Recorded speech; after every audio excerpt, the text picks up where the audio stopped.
యథార్థముగా ప్రవర్తించు వారికి ఏ మేలును చేయక మానడు. హల్లెలూయా. ఒకసారి అందరూ చెప్దాం, యథార్థంగా ప్రవర్తించు వానికి ఏ మేలును చేయక మానడు. హల్లెలూయా. ఈరోజు నీకు ఆశీర్వాదం కావాలా? ఈరోజు నీకు మేలులు కావాలా? ఈరోజు ఆయన కృప కావాలా? ఈరోజు ఆ పరిశుద్ధాత్మనే వరము కావాలా? ఆయన అంటూ ఉన్నారు, ఏ మేలు చేయకుండా నేను ఉండలేను. హల్లెలూయా. నేను ఉండలేను. ఎవరిని చూసి తెలుసా? యథార్థవంతులను చూసి. ఈరోజు యథార్థత ఉంటే ఆయన అంటూ ఉన్నారు, ఏ మేలు కూడా నేను చేయకుండా ఉండలేను. ఈ భూలోక సంబంధించిన మేలైనా పరలోక సంబంధించిన మేలైనా ఏదైనా ఇస్తాను. హల్లెలూయా. నా ప్రాణాన్ని నీకు ఇచ్చాను, ఇంకేం కావాలో నువ్వు కోరుకోమని ఆయన మాట్లాడుతూ ఉన్నాడు. ఈరోజు యథార్థంగా మనము జీవిస్తగలుగుతూ ఉన్నామా తల్లి? యథార్థత అంటే ఏమిటి అంటే సామెతల గ్రంథము 14వ అధ్యాయము 2వ వచనం. సామెతల గ్రంథము యథార్థంగా ప్రవర్తించువాడు యెహోవా యందు భయభక్తులు గలవాడు. హల్లెలూయా. యథార్థత అంటే నిర్వచనం ఏమిటో తెలుసా? నువ్వు ఆయన యందు భయభక్తులు కలిగి ఉండడమే. ఆయన యందు నువ్వు భయభక్తులు కలిగి ఉంటే నువ్వు పాపము చేయవు. హల్లెలూయా. నీ నోటిని అదుపులో పెట్టుకుంటావు, నీ హృదయాన్ని నీ గుండెని నీ అదుపులో పెట్టుకుని నువ్వు ఎవరితో ప్రవర్తించినా యథార్థముగానే ప్రవర్తిస్తావు.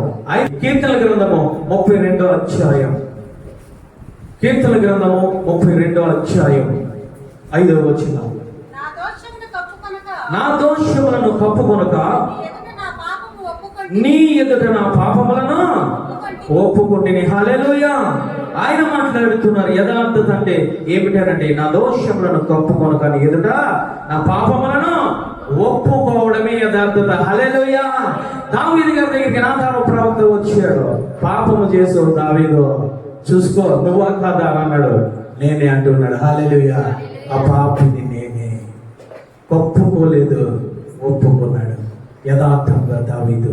ఈరోజు నీ పాపము నీకు తెలిసినప్పుడు, వాక్యము నీతో మాట్లాడినప్పుడు, పరిశుద్ధాత్మ స్వరము నీకు వినబడినప్పుడు, నీ హృదయానికి తాకినప్పుడు నువ్వేమి చేయాలో తెలుసా? నీలో యథార్థత ఉంటే ఆ పాపిని నేనే ప్రభా. ఒప్పుకోవడమే యథార్థత. ఒకటి యథార్థత ఆయన యందు భయభక్తులు కలిగి ఉండడమే. వాక్యము వినబడినప్పుడు ఇదిగో కప్పుకొనకుండా ఒప్పుకోవడమే ఈ పాపము యథార్థత. హల్లెలూయా. 2వ వచనంలో చూడండి తల్లి, యెహోవా చేత నిర్దోషి అని ఎంచబడేవాడు ఆత్మలో కపటం లేనివాడు ధన్యుడు. హల్లెలూయా. ఆయన అంటూ ఉన్నారు, యథార్థత అంటే ఏమిటో తెలుసా?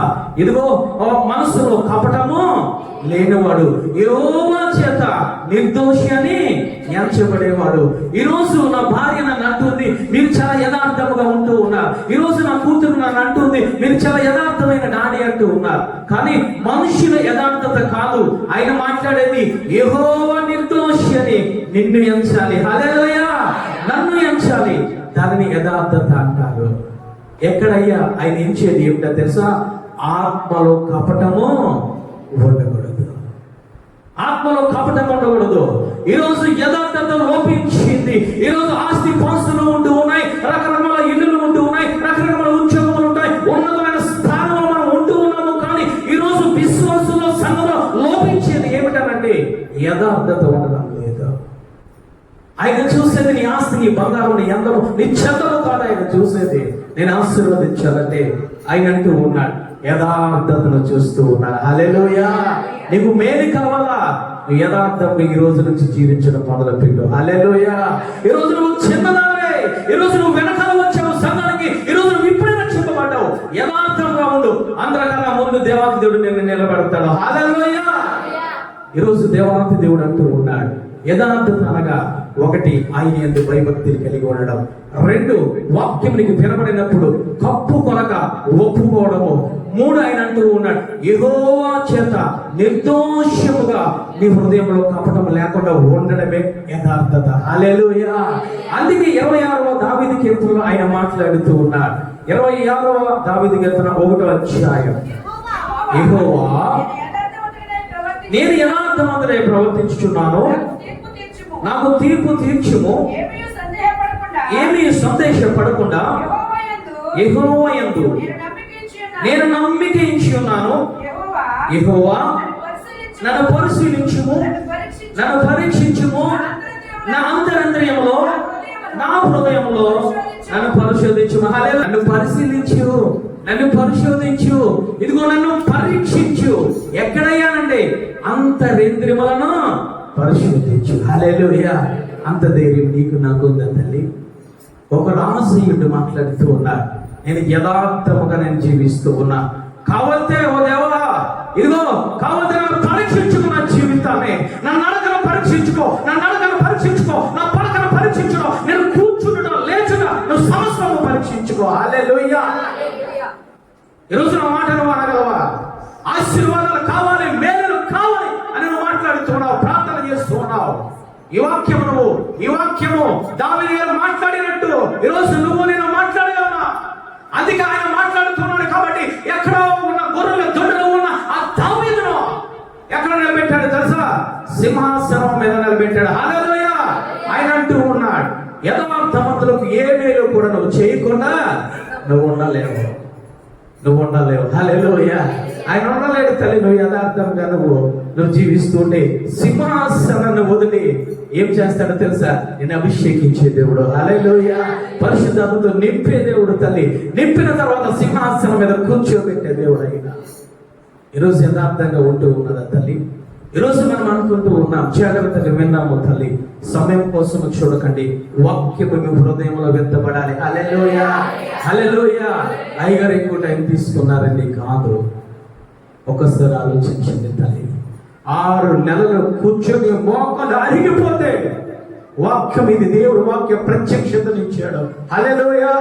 ఇది ఒక అరగంటలో చెప్పడానికి ప్రయత్నం చేస్తాను, లేదంటే కొద్దిగా లేట్ అవుతుంది. మీరు కంగారు పడవద్దు. హల్లెలూయా.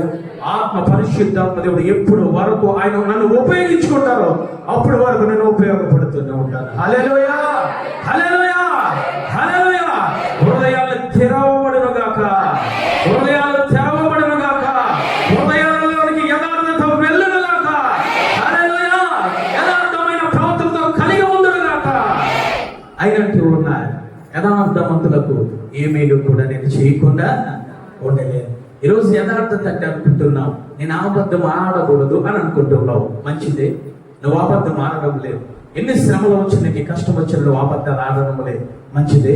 మరి నీ యొక్క చేతులు బాగున్నాయా? నీ యొక్క ప్రవర్తన బాగుందా? నీ యొక్క హృదయం బాగుందా? అననీయ సభ్యరా అన్నీ బాగానే ఉన్నాయి. కానీ దేవాది దేవుని సన్నిధిలోనికి వచ్చిన తర్వాత యథార్థమైన మాటలు లేవు. యథార్థమైన మాటలు లేని కారణముగా ఉన్న ఆశీర్వాదాన్ని కోల్పోవడం జరిగింది. ఆ యొక్క శారీపతి విధవరాలి దగ్గర ఏమీ లేవు, కానీ యాజకుడితో యథార్థముగా మాట్లాడింది. కొంచెము పిండి, కొంచెము నూనె, యథార్థమైన మాటలు మాట్లాడింది. ఇది తిని మేము చనిపోదాం అనుకున్నాం. యథార్థం మనం ప్రవర్తించడం వల్ల అక్కడ జరిగేది ఏమిటో తెలుసా? 3.5 సంవత్సరంలో నా యేసయ్య వారిని బ్రతికించాడు. హల్లెలూయా. యథార్థతలో అంత గొప్ప శక్తి ఉంది, యథార్థతలో అంత బలం ఉంది. అందుకే ఇదిగో మనం పాట పాడుకున్నాం, యెహోవా నా బలమా యథార్థమైన జీవితం.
జీవితాన్ని పొందుకుంది. హల్లెలూయా. అందరూ చనిపోతూ ఉన్నారు, కానీ ఆమె కుమారుడు బ్రతికి ఉన్నారు. హల్లెలూయా. కారణం ఏమిటో తెలుసా? యథార్థత. ఈరోజు యథార్థమైన జీవితాన్ని జీవించుదని, యథార్థమైన మాటలు, యథార్థమైన ప్రవర్తన, యథార్థమైన చూపులు నువ్వు కలిగి ఉండాలి. హల్లెలూయా. ఈరోజు మనం అనుకుంటూ ఉన్నాం యథార్థత అంటే ఏమిటనండి? ఒక నోటిలో ఉంటే సరిపోతుంది అనుకుంటున్నాం, ఒక చేతిలో ఉంటే సరిపోతుంది అనుకుంటున్నాం. కాదు కాదు తల్లి, యథార్థత అనేది ఏమిటో తెలుసా? ఒక వృత్తము లాంటిది. హల్లెలూయా. వృత్తానికి ఎన్ని డిగ్రీలు ఉంటాయి తల్లి? యూత్ పిల్లలు, ఎన్ని డిగ్రీలు ఉంటాయి వృత్తానికి? వృత్తానికి ఎన్ని డిగ్రీలు ఉంటాయి తల్లి? నువ్వు చదువుతున్నారు కదా అమ్మా? 360 డిగ్రీలు ఉంటాయి. హల్లెలూయా. యథార్థత అనేది నీ ప్రవర్తనలో 360 డిగ్రీలలో ఉండాలి. హల్లెలూయా. ఏదో ఒక 60 డిగ్రీలో, ఒక 90 డిగ్రీలో, ఒక 180 డిగ్రీలో ఉంటే యథార్థత కాదని. 360 డిగ్రీలు నీ ప్రవర్తన అంతటిలో, నీ నోటిలో, నీ చూపులో, నీ యొక్క ప్రవర్తనలో, నీ యొక్క చేష్టలో, నీ నడతలో కూడా యథార్థత ఉండాలి. దానిని ఏమంటారంటే యథార్థత అంటారు. హల్లెలూయా. అయినట్టు ఉన్నారు యథార్థవంతులకు ఏ మేలు కూడా చేయకుండా నేను ఉండలే. ఈరోజు యథార్థమని జీవితంలో లేదమో, యథార్థంగా జీవించడము మొదలుపెట్టు. హల్లెలూయా. నువ్వు అడగాల్సిన లేదు తల్లి, అయినట్టు ఉన్నారు. నువ్వు అడగాల్సిన లేదు, నువ్వు యథార్థంగా ఉంటే చాలు. ఆయన అంటూ ఉన్నారు యథార్థవంతులను బలపరచడానికి ఇదిగో ఆకాశము నుండి యెహోవా కన్ను దృష్టి చూస్తూ ఉంది. హల్లెలూయా. ఎందుకు తెలుసా? నువ్వు అడగాల్సిన లేదు ఆయన్ని. నువ్వు యథార్థంగా ఉంటే చాలు. ఎక్కడో ఎడారిలో యథార్థంగా ఉన్నాడు, సమయలు ప్రార్థనలో మాట్లాడుతూ ఉన్నాడు, నువ్వు అర్జెంటుగా లేచి నువ్వు వెళ్ళు. హల్లెలూయా. ఎందుకో తీసుకురమ్మని చెప్పు. కడపాటి వాడైనా ఇదిగో ఎడారిలో ఉన్న దావీదుని తీసుకురమ్మని చెప్పు. హల్లెలూయా. యథార్థత ఎంత పని చేస్తుందో తెలుసా? కూర్చున్న యాజకుడు నిలబడిన వాడు మాట్లాడమంటున్నాడు యెహోవా దేవుడు. హల్లెలూయా. యథార్థవంతుడు వస్తూ ఉన్నాడు, నువ్వు లేచి నిలబడి గౌరవించు. యథార్థతలో అంత శక్తి ఉంది, అంత బలం ఉంది. ఈరోజు యథార్థంగా నువ్వు జీవించు. యథార్థమైన మాటలు, యథార్థమైన క్రియలు, యథార్థమైన ప్రవర్తన, ఈ ప్రవర్తన నీలో ఉంటే ఆయన అంటూ ఉన్నాడు నువ్వు అడగకుండా నేను మేలుతో నింపుతాను. హల్లెలూయా. ఈరోజు యథార్థత ఉందా కుటుంబాల్లో? ఈరోజు భార్య భర్తల మధ్య యథార్థంగా జీవిస్తూ ఉన్నారా తల్లి? ఈరోజు పిల్లల తల్లిదండ్రుల పట్ల యథార్థత కలిగి ఉంటూ ఉన్నారా? యాజకుల పట్ల యథార్థత కలిగి ఉంటూ ఉన్నావా? యాజకురాల పట్ల యథార్థత కలిగి ఉంటూ ఉన్నావా? యథార్థంగా లేకుండా నువ్వు జీవిస్తూ ఉంటే ఏమీ పొందుకోలేవు. ఉన్నాయి అనాసు పేరులాగా పోగొట్టుకుంటావు. జాగ్రత్త. హల్లెలూయా. ఇంతకీ నా దేవుడు ఎలాంటి వాడు? కీర్తన గ్రంథము 18:30 దావీదు గారు మాట్లాడుతూ ఉన్నాడు, యథార్థం కోసం మాట్లాడుతూ ఇదిగో ఆయన మాట్లాడుతున్నాడు. చదువుతాలే. దేవుడు యథార్థవంతుడు. చెప్పండి కూడా దేవాన్ని వస్తుంది. హల్లెలూయా. హల్లెలూయా. దేవుడు యథార్థవంతుడు. ఆయన వాక్కు నిర్మలమైనది. హల్లెలూయా. ఆ నిర్మలమైన వాక్యం నీ గుండెల్లోకి వెళితే, ఆ నిర్మలమైన వాక్కు నీ హృదయంలోకి వెళితే నువ్వు యథార్థముగా జీవిస్తావు. హల్లెలూయా. దావీదు గారు అంటూ ఉన్నారు నా దేవుడు యథార్థవంతుడు. మనం అనుకుంటూ ఉన్నాం దేవుడు పరిశుద్ధుడే అనుకుంటూ ఉన్నాం, దేవుడు సత్యము పలుకుతాడు అనుకుంటూ ఉన్నాం. కానీ ఈరోజు దేవాదేవుడు నీతో నాతో మాట్లాడుతూ ఉన్నాడు, నేను యథార్థవంతుడను. హల్లెలూయా. ఆ యథార్థత నీలో ఉంది. ఆయన అంటూ ఉన్నాడు ఏ మేలు కూడా చేయకుండా నేను ఉండలేదు. మొట్టమొదటి మేలు ఏమిటయ్యా అనంటే ఆయన మాట్లాడు భక్తిహీనం అర్పించు బలులు యెహోవాకు హేయములు, యథార్థవంతుల ప్రార్థన ఆయనకు ఆనందకరము. ఆయన అంటూ ఉన్నారు నీ ప్రార్థనను అంగీకరించాలంటే నువ్వు కలిగి ఉండవలసింది ఏమిటో తెలుసా? యథార్థంగా కలిగి ఉండాలి. హల్లెలూయా. ఆయన అంటూ ఉన్నాడు యథార్థంగా నువ్వు ప్రార్థన చేస్తే, సంగమంలోకి వచ్చి సహవాసంలోకి వచ్చి యథార్థంగా నువ్వు ప్రార్థన చేస్తే ఆయన అంటూ ఉన్నాడు నేను ప్రార్థన ఆలకించే దేవుడను, నీ ప్రార్థన ద్వారా నేను సంతోషించే దేవుడను, నేను ఉత్సహించే దేవుడను, ఆ ప్రార్థన ద్వారా నీకు జవాబును ఇచ్చే దేవుడను. ఏమిటయ్యా అంటే భక్తిహీనులు అర్పించు బలులు యెహోవాకు హేయములు. నీలో యథార్థత లేకుండా నువ్వు భక్తిహీనంగా ఉండి ఎన్ని కానుకలు ఇచ్చినా, ఎంత ఉపవాసం ఉన్నా, ఎన్ని బలులు అర్పించినా ఆయన అంటూ ఉన్నారు నాకు అవసరం లేదు, నాకు అవసరం లేదు. నువ్వు యథార్థముగా ఉండి ఒక్క మాట పలుకు చాలు, నేనేం చేస్తాను తెలుసా? నీ ఆశీర్వదిస్తాను. హల్లెలూయా. నా మేలులతో నేను నింపుతానని నేను మాట్లాడుతూ ఉన్నాను. ఈరోజు ఎలా ఉంది నీ ప్రార్థన? యథార్థంగా నువ్వు యథార్థమైన ప్రార్థన చేయగలుగుతూ ఉన్నావా తల్లి? ఇదిగో సొంతరి దేవాలయంలోనికి కూడా రాలేదు. ఆయన అంటూ ఉన్నాడు, నేను పాపిని ప్రభువా, గుండె కొట్టుకుంటూ ఉన్నాడు.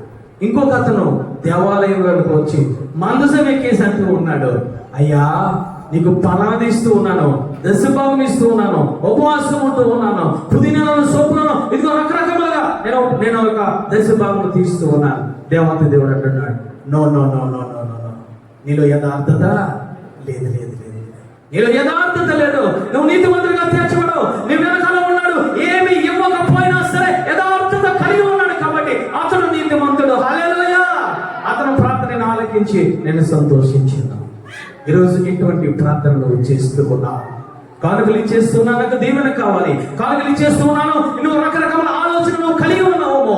ఆయన అంటూ ఉన్నాడు, యథార్థవంతులు ప్రార్థన నాకు ఆనందకరమని ఆయన మాట్లాడుతూ ఉన్నాడు. ఆపదలలో ఉన్నాడు, కష్టంలో ఉన్నాడు, ఇంకా కొన్ని దినములలో ఇదిగో హిజ్కియా చనిపోతూ ఉన్నాడు. ఎస్సీ వచ్చి మాట్లాడుతూ ఉన్నాడు, నీ ఇల్లు చక్కబెట్టుకో. గోడ తట్టు తిరిగి హిజ్కియా ప్రార్థన చేస్తూ ఉన్నాడు, అయ్యా ఒక్కసారి జ్ఞాపకం చేసుకో, నేను ఏ విధంగా జీవించానో, ఏ విధంగా నీ పట్ల నేను బ్రతుకుతూ ఉన్నానో ఒక్కసారి నా యథార్థతను జ్ఞాపకం చేసుకో. వెంటనే అంటూ ఉన్నాడు యెషయాతో, తిరిగి వెళ్ళు, 15 సంవత్సరములు ఆయుష్ ఇచ్చాను. ఈరోజు అనారోగ్యంతో నువ్వు బాధపడుతూ ఉన్నావా? మేలు లేకుండా నువ్వు బాధపడుతూ ఉన్నావా? శ్రమలో, కష్టంలో, వేదనలో శాంతి సమాధానం లేకుండా ఉంటూ ఉన్నావు. యథార్థంగా ఆయన సన్నిధిలోకి జీవించి వచ్చి నోరు తెరు. ఆయన అంటూ ఉన్నాడు, ప్రతి మేలును ఇచ్చే దేవుడును. హల్లెలూయా. ఏ విధముగా ఉంటూ ఉన్నావు తల్లి? ఎటువంటి ప్రార్థన కలుగుతూ ఉన్నావు? మొట్టమొదటిది ఏమిటో తెలుసా? ఆయన అంటూ ఉన్నాడు, యథార్థవంతులకు కలిగే మేలు ఏమిటంటే ఆ యథార్థవంతులు ప్రార్థన ఆయన ఆలకించే దేవుడు. హల్లెలూయా, హల్లెలూయా, హల్లెలూయా. నువ్వేమి చేయవసరం లేదు, నువ్వు కానుకలు అవసరం లేదు, నువ్వు ఉపవాసం ఉన్న అవసరం లేదు. యథార్థంగా వచ్చి నీ యథార్థ పాప జీవితానంతటిని ఒప్పుకొని, ఇంక నేను పాపము చేయను ప్రభువా, నీ మార్గములను నేను జీవిస్తానంటే దేవాతి దేవుడు ఆయన కన్ను దృష్టి నీ మీద ఉంచే దేవుడు. హల్లెలూయా. యథార్థంగా ప్రార్థన చేయండి తల్లి, యథార్థంగా జీవించండి. ఆయన రెండవ రాకడ రాబోతూ ఉన్నాడు తల్లి. ఆయన నిన్ను దీవించాలి, ఆశీర్వదించాలని చూస్తూ ఉన్నాడు ఆయన. నువ్వు ఆ యొక్క పేదరికంలో, ఆ యొక్క అనారోగ్యంలో ఉండాలని ఆయన చిత్తము కాదు, ఆయన చూస్తూ ఉన్నాడు. యథార్థవంతులను నేను ఆశీర్వదించడానికి, యథార్థవంతులకు కావలసిన మేలును నేను పంచి ఇవ్వడానికి నేను చూస్తూ ఉన్నాను. హల్లెలూయా. రెండవదిగా ఏమిటయ్యా అంటే సామెతల గ్రంథం 3వ అధ్యాయం 32వ వచనం. సామెతల గ్రంథం 3వ అధ్యాయం 32వ వచనం. కుటిలవర్తనుడు యెహోవాకు అసహ్యుడు, యథార్థవంతులకు ఆయన తోడుగా ఉండును. హల్లెలూయా. రెండవ మేలు ఏమిటో తెలుసా? నువ్వు కుటిలముగా ఉంటే, నువ్వు కపటముగా ఉంటే ఆయన తోడు నీకు రాదు. కానీ నువ్వు యథార్థముగా ఉంటే ఆయన అంటూ ఉన్నాడు, నేను నీకు తోడుగా ఉండే దేవుడును. హల్లెలూయా. నేను తోడుగా ఉంటాను, నీ కుటుంబానికి తోడుగా ఉంటాను, నీ బిడ్డలకు తోడుగా ఉంటాను, నీ ఉద్యోగంలో తోడుగా ఉంటాను, నీ ఆరోగ్యంలో తోడుగా ఉంటాను. నువ్వు రెండవ రాకడలో ఎత్తబడాలి కదా, ఆ ఎత్తబడడానికి కూడా కారణం నేను తోడుగా ఉంటాను. హల్లెలూయా. ఈరోజు మనం ఉంటూ ఉన్నామా తల్లి? ఆయన అంటూ ఉన్నాడు ఏమిటంటే కుటిలవర్తనుడు యెహోవాకు అసహ్యుడు. నేను తోడుగా ఉండను కుటిలముగా ఉంటే. నేను కపటమైన మాటలు కలవారి దగ్గరికి నేను రాను, కపటముగా ప్రవర్తించే వారి దగ్గరికి నేను రాను, కపటముగా ప్రవర్తించే ప్రార్థనను ఆలకించును. వారికి అసహ్యుడు నాకు. నువ్వు యథార్థముగా ఉంటే నువ్వు ఎక్కడ ఉన్నా సరే ఆయన తోడుగా ఉంటానంటూ ఉన్నాడు. హల్లెలూయా, హల్లెలూయా. ఈరోజు ఏ విధంగా మనము ఉంటూ ఉన్నాము తల్లి? ఉంటూ ఉన్నాము. యథార్థమైన మన జీవితాన్ని మనము కలిగి ఉంటూ ఉన్నామా? ఈరోజు యథార్థత లేదు నయోమిలో. ఆ యెరూషలేము పట్టణాన్ని బెత్లెహేము పట్టణంలో కరువు వచ్చిందని చెప్పి, శ్రమ వచ్చిందని చెప్పి, ఆహారం లేదని చెప్పి, కన్నీరు వచ్చింది, బాధ వచ్చింది అని చెప్పి ఆ యెరూషలేము బెత్లెహేము పట్టణాన్ని విడిచి మోయాబుకు వెళ్ళిపోయింది. ఆమెలో యథార్థత లేదు, దేవుని యందు భయభక్తులు లేవు, దేవుని యందు నమ్మిక లేదు, దేవుడు అయ్యను పోషిస్తాడని చెప్పి యథార్థమైన ప్రార్థన లేదు. సొంత అభిప్రాయంతో, సొంత ఆలోచనతో వెళ్ళిపోయింది. దేవాతి దేవుడు తోడుగా లేడు ఆమెకు.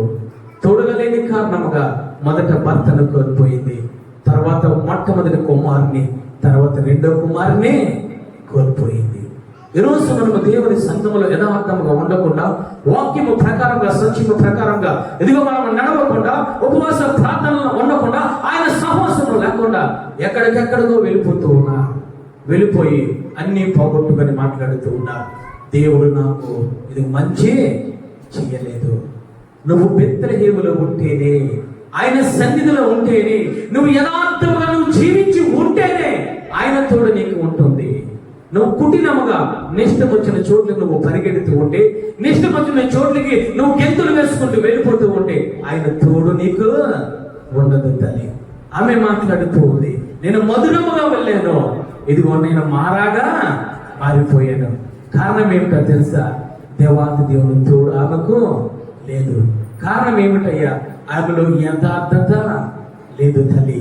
ఆ నయోమి దగ్గర రూతు ఉంది. హల్లెలూయా, హల్లెలూయా. భర్త చనిపోయాడు కానీ ఆమె మాట్లాడుతూ ఉంది, నేను యథార్థమైన జీవితాన్ని కలిగి ఉంటాను, నేను యెరూషలేము బెత్లెహేము పట్టణానికి వస్తాను. హల్లెలూయా. అన్నిటిని విడిచిపెట్టుకుంది. దేవాతి దేవుని హస్తము తోడుగా వచ్చింది. బోయాజును వివాహం చేసుకుంది. హల్లెలూయా. అన్నీ కోల్పోయినా యథార్థము కలిగిన రూతు మధురముగా మార్చాడు దేవుడు. హల్లెలూయా. అన్నీ కలిగి ఉన్న ఇగో నయోమిని యథార్థత లేని కారణంగా, దేవాతి దేవుని తోడు లేని కారణంగా మారాగా మారిపోయింది. గ్రహించగలుగుతున్న వాక్యాన్ని, పట్టుకోగలుగుతున్న వాక్యాన్ని, దేవాతి దేవుని వాక్యాన్ని, సత్యాన్ని యథార్థతలో పట్టుకోగలుగుతున్నావా? పట్టుకుంటే నయోమిలాగా ఉన్న నిన్ను మధురముగా మార్చే దేవుడు. హల్లెలూయా. ఆయన అంటూ ఉన్నాడు, యథార్థవంతులకు ఏమైనా కూడా నేను చెయ్యకుండా నేను ఉండలేను. అన్ని కోల్పోయింది, సమస్తము కోల్పోయింది. తోడు నేను భర్త ఎవరు లేరు, ఆస్తి పాస్తులు లేవు రూతుకి. కానీ దేవాతి దేవుని యందు నమ్మిక ఉంచి యథార్థముగా ఉండడం వల్ల ఆ దేశమునకే కాదు, ఆ బోయాజు ఇంటికి యజమానిరాలైపోయింది. హల్లెలూయా. ఈరోజు యథార్థంగా జీవించు. ఈరోజు శాంతి సమాధానం నీ దగ్గర లేదా? మారాగా మారిపోయావా? అన్నీ కోల్పోయావా? ఇదిగో నాకు సమస్తం ఏమీ లేదు, ఇదిగో నేను పేద విధములకు ఉండిపోయాను అనుకుంటూ ఉన్నావా? యథార్థంగా జీవించు.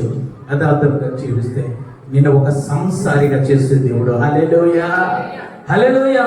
మూడవదిగా చూడండి తల్లి, సామెత గ్రంథము 4వ అధ్యాయము 11వ వచనం. 4వ అధ్యాయము 11వ వచనం. జ్ఞాన మార్గమును నేను బోధించుచున్నాను, యథార్థ మార్గములో నన్ను నడిపించును. హల్లెలూయా. మూడో ఆశీర్వాదం ఏమిటో తెలుసా? ఆయన అంటూ ఉన్నారు, యథార్థవంతులను నేను నడిపిస్తాను. హల్లెలూయా. యథార్థవంతులను నడిపించే దేవుడు.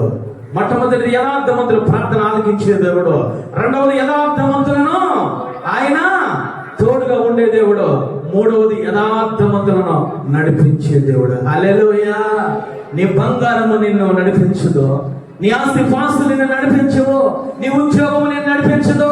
ఓ సహోదరి, నీ అందము నిన్ను నడిపించదు. పరలోక రాజ్యానికి నడిపించాలంటే ఆయన తోడు నీకు కావాలి, ఆయన హస్తము నీకు కావాలి, పరిశుద్ధాత్మ దేవుడు కావాలి. పరిశుద్ధాత్మ దేవుడు కావాలి అంటే నువ్వు యథార్థంగా జీవించాలి. హల్లెలూయా. యథార్థత కోరుకునే దేవుడు. ఈరోజు పరిశుద్ధాత్మ దేవుడు నీకు బోధిస్తూ ఉన్నాడు, యథార్థంగా జీవించి చూడు. నీకు పౌరుషం ఉంటే నీ పాప జీవితాన్ని విడిచిపెట్టి, ఆ కొండను విడిచిపెట్టి నీ పాప కొండను విడిచిపెట్టి యథార్థంగా జీవించడానికి పౌరుషము తెచ్చుకోవాలి. దేవాతి దేవుని సంఘంలో ఒక బలమైన స్థానంలో నిలబెడుతూ ఉన్నాడు. హల్లెలూయా, హల్లెలూయా. ఆయన అంటూ ఉన్నాడు, మూడవదిగా మాట్లాడుతూ ఉన్నాడు, యథార్థవంతులను నేను నడిపించే దేవుడును. హల్లెలూయా. ఎవరయ్యా యథార్థంగా ఉన్నారు? దావీదు గారు అంటూ ఉన్నారు, అయ్యా ఇదిగో నా హృదయాన్ని చూడు, నా పడకను చూడు, నా నడకను చూడు, నా అందాన్ని చూడు, ఎక్కడైనా చిన్న మచ్చ ఉందో చూడు. ఇదిగో దేవా, నువ్వు నన్ను పరిశీలించు, నన్ను పరిశోధించు, నన్ను పరీక్షించు. బయట రూపమే కాదయ్యా, అంత రంగంలో కూడా నువ్వు నన్ను పరిశోధించు. హల్లెలూయా. పరిశోధించి చూశాడు. గొర్రెల దొడ్డలో ఆ యొక్క గొర్రెల వాసన కొడుతున్నా, ఆ యొక్క వస్త్రములు లేని తనంతా చెరిగిపోయిన దావీదుని తీసుకెళ్లి యథార్థంగా జీవించడం వల్ల సింహాసనం మీద పెట్టాడు. హల్లెలూయా. ఇప్పుడు సింహాసనం ఉంది, మనుషులను పరిపాలిస్తూ ఉన్నాడు. హల్లెలూయా. ఈరోజు యథార్థత నీలో ఉంటే ఆయన అంటూ ఉన్నాడు, ఏ మేలు కూడా నేను చేయకుండా ఉండలేను. హల్లెలూయా. హల్లెలూయా. అంతేకాదు, తప్పిపోయిన కుమారులో యథార్థత లేదు తల్లి. అతను యథార్థమైన మాటలు మాట్లాడుతూ ఉన్నాడు. ఏంటో తెలుసా? బుద్ధి వచ్చినప్పుడు నా తండ్రి దగ్గరికి వెళ్ళి నేను పాపిని అని నేను ఒప్పుకుంటాను. హల్లెలూయా. తండ్రి దగ్గరికి వెళ్ళి అంటూ ఉన్నాడు, పరలోకపు తండ్రికి, అయ్యా నీకు కూడా నేను విరోధముగా తిరిగాను, పాపము చేశాను. యథార్థముగా ఒప్పుకున్నాడు. యథార్థమైన జీవితము కలిగి ఉండడం వల్ల, సహవాసంలోకి రావడం వల్ల, తండ్రి దగ్గరికి రావడం వల్ల ఏమి దొరికిందో తెలుసా? పోయిన రక్షణ వస్త్రం దొరికింది. రెండవదిగా పోయిన అధికారాన్ని పొందుకున్నాడు, పోయిన ప్రేమను పొందుకున్నాడు, పోయిన సింహాసనాన్ని పొందుకున్నాడు. హల్లెలూయా. ఉన్నతమైన స్థానంలో నిలబెట్టాడు ఆయన. ఈరోజు నువ్వు తప్పిపోయిన కుమారుడు దూరంగా వెళ్ళిపోతూ ఉన్నావా? దేవాతి దేవుని దగ్గరికి రా, యథార్థంగా నీ పాపములు ఒప్పుకో. ఆయన నీకు పోయినవన్నిటిని తిరిగి ఇచ్చే దేవుడు. హల్లెలూయా. మొట్టమొదటిగా యథార్థత కలిగి ఉంటే మనకు వచ్చే ప్రయోజనం ఏమిటయ్యా? ఒకటి, యథార్థవంతులు ప్రార్థనను ఆలకించే దేవుడు. రెండవదిగా యథార్థవంతులకు తోడుగా ఉండే దేవుడు. మూడవదిగా యథార్థవంతులను నడిపించే దేవుడు. నాలుగవదిగా చూద్దాము. చూడండి తల్లి, సామెతల గ్రంథము 2:7 ఆయన యథార్థవంతులను వర్ధిల్లింప చేయును, యుక్త మార్గము తప్పక నడుచుకున్న వారికి ఆయన కేడముగా ఉండును. యథార్థవంతులను ఆయన మాట్లాడుతూ ఉన్నాడు. ఆయన యథార్థవంతులను వర్ధిల్ల చేయును. హల్లెలూయా. ఆయన అంటూ ఉన్నారు, యథార్థముగా నువ్వు జీవించి చూడు, నీ అభివృద్ధి ఏ విధంగా ఉంటుందో, నేను ఏ విధంగా ఆశీర్వదిస్తానో, ఏ మేలుతో నింపుతానో, ఏ రకమైన దయతో నింపుతానో, ఏ రకమైన ప్రేమతో నింపుతానో ఆయన మాట్లాడుతూ ఉన్నారు. మొర్దెకై దగ్గర ఒక చిన్నది ఉన్నది. ఎవరు తల్లి? ఎస్తేరు ఉన్నది. తల్లి తండ్రులు లేరు ఆమెకు.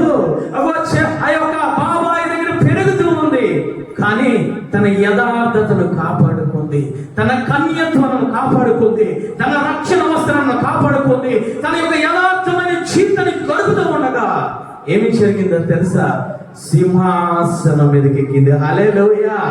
రాజు అంటూ ఉన్నాడు, నువ్వే నాకు కావాలి.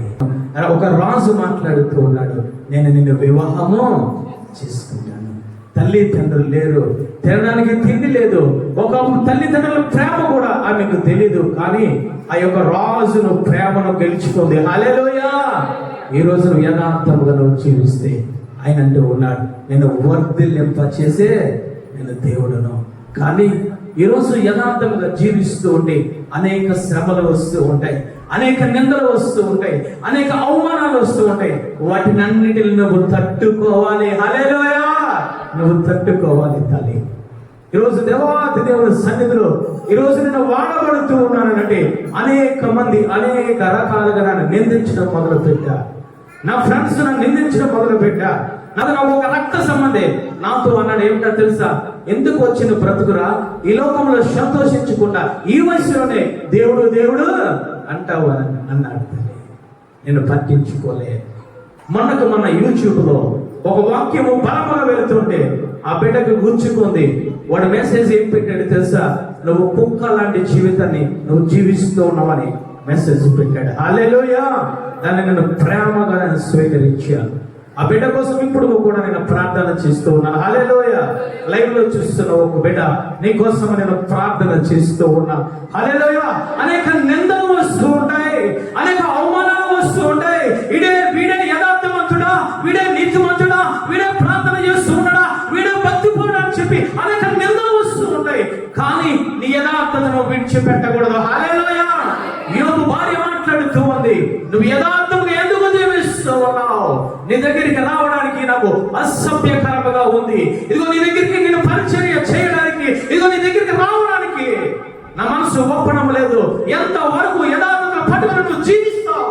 ఒక్కసారి యెహోవా దేవుని దూషించి నువ్వు చనిపోమని మాట్లాడుతుంది. యోబు అంటూ ఉన్నాడు, అవసరమైతే నిన్ను వదిలేస్తాను కానీ యథార్థత నేను వదలను. హల్లెలూయా. చప్పట్లు కొట్టి దేవాది దేవుడు స్తుతించండి. హల్లెలూయా, హల్లెలూయా. యోబు మాట్లాడుతూ ఉన్నాడు, మూర్ఖురాలు మాట్లాడినట్లు మాట్లాడుకో. యోబు గ్రంథము 42వ అధ్యాయము 12వ వచనం. యెహోవా యోబును మొదట ఆశీర్వదించిన దానికంటే మరి అధికముగా ఆశీర్వదించిన. హల్లెలూయా, హల్లెలూయా. యోబుకి మొదటి దానికంటే రెండో అంతుల ఆశీర్వాదం రావడానికి కారణము యథార్థత. హల్లెలూయా. ఈరోజు యథార్థము కాపాడుకో. యథార్థంగా నీ ఆత్మీయ జీవితాన్ని కాపాడుకో. యథార్థముగా ఈ లోకంలో ఉన్న వాటినన్నిటిని కూడా నీ రక్షణ వస్త్రం నువ్వు కాపాడుకోవాలి. నువ్వు కాపాడుకో. ప్రతిదినం నువ్వు చేయవలసింది ఏమిటో తెలుసా? ఏదో ఆశీర్వాదాలు కాదు, నువ్వు కాపాడుకోవాల్సింది. నువ్వు కాపాడుకోవాల్సింది నీ రక్షణ నువ్వు కాపాడుకో. నువ్వు పొందుకున్న ఆత్మను నువ్వు కాపాడుకో. నీ యథార్థత నువ్వు కాపాడుకో, భద్రం చేసుకో. భద్రం చేసుకుంటే ఆయన అంటూ ఉన్నాడు, యథార్థమంతులు నేను చూస్తూ ఉన్నాను, వారికి ఏ మేలు చేయకుండా నేను యోబు యథార్థంగా జీవించడం వల్ల అంటూ ఉన్నాడు పరిశుద్ధాత్మ దేవుడు. మొదటి దానికన్నా రెండంతల ఆశీర్వాదం నేను ఇచ్చాను. హల్లెలూయా, హల్లెలూయా. 4 తరాలు చూశారు తల్లి మన వల్లను. 120 సంవత్సరంలో ఈ భూమి మీద బతికేది యోబు. ఈరోజు యోబు జీవితం నీకు కావాలా? యథార్థవంతులకు అయినట్టు ఉన్నాడు, నేను వర్ధిల్లింపచేస్తాను. హల్లెలూయా. ఈరోజు మొట్టమొదటిది యథార్థంగా ఉంటే నీ ప్రార్థన ఎక్కడ ఉన్నా సరే, ఏ కష్టంలో ఉన్నా, ఏ నష్టంలో ఉన్నా, ఏ గాఢంత కాలంలో ఉన్నా సరే, ఆయన అంటూ ఉన్నాడు నీ ప్రార్థన నేను ఆలకిస్తాను. రెండవది అంటూ ఉన్నాడు నేను నీకు తోడుగా ఉంటాను. మూడవది అంటూ ఉన్నాడు ఆయన నడిపిస్తూ ఉంటాను. నాలుగవదిగా అంటూ ఉన్నాడు ఆయన నేను వర్ధిల్లింపచేస్తాను. హల్లెలూయా, హల్లెలూయా. ఏ విధంగా తెలుసా? జుంటి తేనె దారుల కన్నా మధురముగా నీ జీవితాన్ని మార్చేస్తాను. నీ యొక్క గిన్నె నిండి పొర్లిపోతుంది, ఆ విధంగా నిన్ను వర్ధిల్లింపచేస్తాను. హల్లెలూయా. దావీదు గారు అంటూ ఉన్నారు, యథార్థంగా జీవించడం వల్ల అయ్యా నా గిన్నె నిండి పొర్లిపోతుంది ప్రభువా. హల్లెలూయా. కారణం ఏమిటో తెలుసా? యథార్థంగా జీవించాడు. 5వదిగా ముగించుకుందాం. కీర్తన గ్రంథము 11వ అధ్యాయము 17వ వచనం. యెహోవా నీతిమంతుడు, ఆయన నీతిని ప్రేమించువాడు, యథార్థవంతులు ఆయన ముఖ దర్శనము చూచెదరు. హల్లెలూయా. 5వదిగా ఆయన మాట్లాడుతూ ఉన్నాడు, యథార్థవంతులు ముఖ దర్శనము చూచెదరు. ఈరోజు నువ్వు జీవించేది ఎందుకు? నువ్వు బ్రతికేది ఎందుకు? నువ్వు ఉపవాసం ఉండేది ఎందుకు? నువ్వు రక్షింపబడేది ఎందుకు? నువ్వు ఆత్మను పొందుకునేది ఎందుకు తెలుసా? ఆయన ముఖ దర్శనాన్ని చూడడానికి. హల్లెలూయా. రెండవ రాకడలో ఆయన ముఖ దర్శనము చూడడానికి ఈరోజు నువ్వు నేను ఇక్కడ కూర్చొని ఉన్నాం. అది ఎప్పుడు జరుగుతుందో తెలుసా? నీలో యథార్థత ఉన్నప్పుడే. హల్లెలూయా. కొన్ని ప్రార్థన చేస్తూ ఉన్నా, యథార్థంగా ప్రార్థన చేయడం వల్ల దేవదూత దిగి వచ్చింది ఇంటిలోనికి. హల్లెలూయా. నువ్వు యథార్థంగా ప్రార్థన చేస్తే పరిశుద్ధాత్మ దేవుడు దిగి వచ్చే దేవుడు. హల్లెలూయా. యథార్థంగా మనము ప్రార్థన చేయగలిగి ఉండాలి తల్లి. యథార్థంగా జీవించడం వల్ల ఇదిగో ముఖ దర్శనము చూసుకోవడానికి అగ్ని రథము మీద ఏలియా కొనుపబడ్డాడు. హల్లెలూయా. ఆయన ముఖ దర్శనము చూడడానికి ఆయన ఏమి పంపించారో తెలుసా? అగ్ని రథములో ఏలియా కోసం పంపించాడు. ఈరోజు ముఖ దర్శనము ఆయనను చూడాలనుకుంటున్నావా? ఆయనను చూడాలనుకుంటే నువ్వేమి చేయాలి తెలుసా? యథార్థంగా జీవించి ఉండాలి. ప్రకటన గ్రంథము 22వ అధ్యాయము 4వ వచనం. ప్రకటన గ్రంథము 22వ అధ్యాయం 4వ వచనం. ఆయన దాసులు సేవించుచు ఆయన ముఖ దర్శనము చేయుదురు, ఆయన నామము వారి నొస్సలో ఉండును. హల్లెలూయా. ఎవరంటే తెలుసా? యథార్థవంతులు ఆయన ముఖ దర్శనాన్ని చూస్తారు. హల్లెలూయా. వారి నొస్సల్లో ఉండేది ఏమిటో తెలుసా? బొట్టు కాదు. వాళ్ళ నొస్సల్లో ఉండేది కాటిక కాదు. వాళ్ళ నొస్సల్లో ఉండేది వేరిల్లవులి కాదు. వాళ్ళ నొస్సల్లో ఉండేది మేకప్ కిట్లు కాదు. వాళ్ళ నొస్సల్లో ఉండేది యథార్థమైన యేసయ్య నామము. హల్లెలూయా. యేసయ్య నామము ఉంటే వారు రెండవ రాకడలో ఆయన ముఖ దర్శనాన్ని చూస్తారు. 5వ మేలు ఏమిటో తెలుసా? నీ నొసలలో, నీ నొసటి మీద యథార్థమైన నామము, యథార్థమైన జీవితము, యథార్థమైన బ్రతుకు, యథార్థమైన జీవితము ఉంటే ఆయన అంటూ ఉన్నాడు, 2వ రాకడలో నన్ను వారు చూస్తారని అంటూ ఉన్నారు. తల్లి ముగించుకుందాం. సామెతల గ్రంథము 13వ అధ్యాయం 6వ వచనం. యథార్థవంతులకు నీతియ రక్షకము, భక్తిహీనత పాపులను చెరిపి వేయును. నువ్వు యథార్థముగా ఉంటే, నువ్వు నీతి కలిగి జీవిస్తూ ఉంటే, యథార్థమైన సంఘములో ఆయన సహవాసంలో యథార్థముగా నీవు ఉంటే ఆయన అంటూ ఉన్నాడు, రక్షిస్తాను. హల్లెలూయా. ఏ విధంగా తెలుసా? ఆపద వచ్చినప్పుడు ప్రార్థన ఆలకిస్తాను, ఆపద వచ్చినప్పుడు నేను తోడుగా ఉంటాను, ఆపద వచ్చినప్పుడు నేను నడిపిస్తాను, ఆపద వచ్చినప్పుడు నేను వర్ధలింప చేస్తూ ఉంటాను. ఆపద వచ్చినప్పుడు, 2వ రాకడలో ఈ భూమి మీదకి శ్రమ వచ్చినప్పుడు నేను మీ ముఖదర్శనాన్ని చూస్తాను, ముఖదర్శనాన్ని చూస్తాను. ఆ యథార్థతను నువ్వు పట్టుకుని ఉండు, అయథార్థంగా జీవించి ఉండు. ఆ యథార్థత నిన్ను రక్షిస్తూ ఉంది, కడ వరకు నిన్ను రక్షిస్తూ ఉంది. యథార్థంగా నువ్వు జీవించకుండా, యథార్థమైన మాటలు లేకుండా, యథార్థమైన క్రియలు లేకుండా, యథార్థమైన హృదయం లేకుండా ఉంటే ఆ కపటము నిన్ను చెప్పివేసి ఈ భూలోకంలో వచ్చి అగ్నిగుణములకు తోసివేస్తుందని ఆయన మాట్లాడుతూ ఉన్నారు. ఈరోజు ఏ విధమైన ప్రవర్తన నువ్వు కలిగి ఉన్నావు? ఎటువంటి జీవితాన్ని నువ్వు జీవిస్తున్నావు? వ్యర్థమైన జీవితాన్ని ఒక నయోమి వల్ల జీవిస్తూ ఉన్నావా? వ్యర్థమైన జీవితాన్ని ఒక సౌలు వల్ల జీవిస్తూ ఉన్నావా?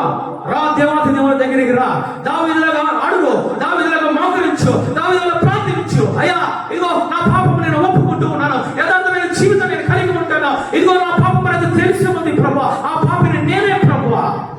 నన్ను పరీక్షించి, నన్ను పరిశోధించి, నన్ను తెలుసుకో ప్రభువా. యథార్థవంతులకు ఏ మేలు కూడా చేయకుండా నువ్వు ఉండలేనన్నావు ప్రభువా. నేను పౌరుషము తెచ్చుకొని నేను పాపిని ఒప్పుకుంటూ ఉన్నాను ప్రభువా. నన్ను దీవించు ప్రభువని ఈ రోజు నుంచి ఒక నిర్ణయం తీసుకుంటే, దేవాది దేవుడు నేను అభిషేకముతో నింపే దేవుడు.